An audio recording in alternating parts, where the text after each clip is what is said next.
project, The Talking Cure, and The Talking Cure takes its name from Freud's definition of psychoanalysis, which is about letting go. So this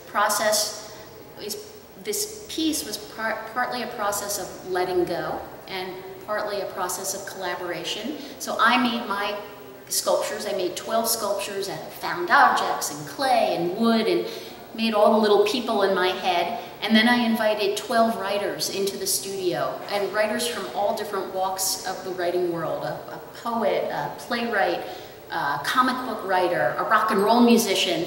And I asked them to each sit with the pieces and find one that spoke to them, and then go away and write a monologue. I wanted them to write what they thought my sculpture was thinking.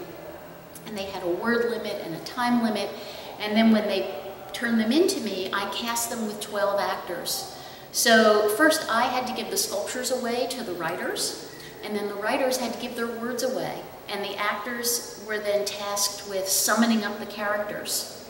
When we recorded the monologues and generated these QR codes, which you'll see in the gallery. So when you point your phone at the QR codes or use the listening device, it triggers the audio and the sculpture speaks to you.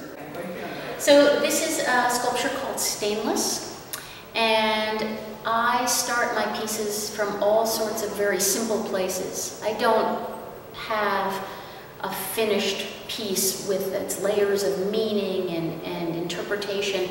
I usually start from a really simple idea, and this piece started from two things. One is that I had this really great little stainless steel ball that I was trying to figure out how to use in a sculpture, and I loved how it has a reflective quality, and it's a stainless steel ball. It's kind of cool. And the second is my mother died. And I have never made really autobiographical pieces. I've never made pieces that I would confess are directly autobiographical, but I thought about this feeling of losing a parent. These are two drawings from the Talking Cure project. The top one is called Agrosia, and the bottom is called Aphasia.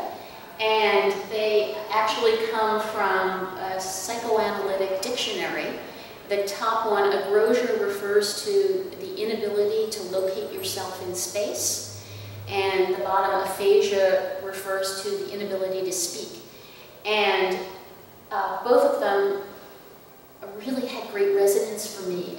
And it's about that kind of angry, mean girl, middle school feeling. There's just this angry girl. She's a mean girl. I mean, look, that is a mean girl.